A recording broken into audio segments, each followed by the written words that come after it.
हाल ही में 23 सदस्यीय हिंद महासागर रिम एसोसिएशन यूरोप की वार्षिक बैठक श्रीलंका के कोलंबो में आयोजित की गई।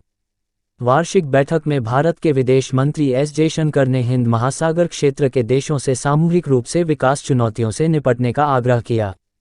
उन्होंने उन्हें आर्थिक रूप से व्यवहार्य परियोजनाओं या अस्थिर ऋण में छिपे उद्देश्यों से जुड़े संभावित जोखिमों के बारे में आगाह किया, जो पश्चिमी देशों द्वारा चीन की कथित ऋण जाल कूटनीति के बारे में उठाई गई चिंताओं का एक अप्रत्यक्ष संदर्भ था। विदेश मंत्री एस जयशंकर ने कहा कि इसे बनाए रखना महत्वपूर्ण है।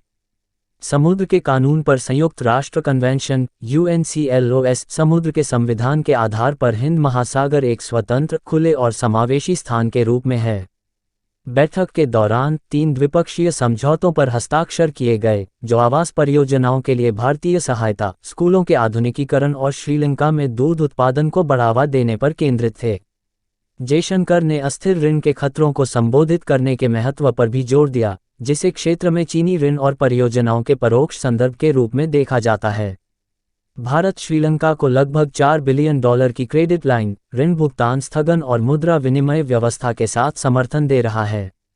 श्रीलंका वर्तमान में बढ़ते कर्ज से बचने के लिए $2.9 बिलियन के बेलआउट के लिए अंतर्राष्ट्रीय मुद्रा कोष IMF के साथ बातचीत में लगा हुआ है। संकट: $330 मिलियन की दूसरी किश्त की रिलीज अभी भी लंबित है।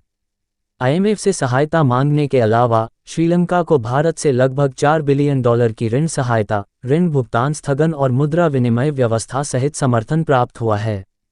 देश अपने महत्वपूर्ण ऋणदाताओं में से एक चीन के साथ ऋण पुनर्गठन पैकेज को अंतिम रूप देने के लिए भी काम कर रहा है। ऐसे जानकारी के लिए हमारे साथ मिले रहे। पेज को सब्सक्राइब करें, फिर मिलेंगे अगले वीडियो में।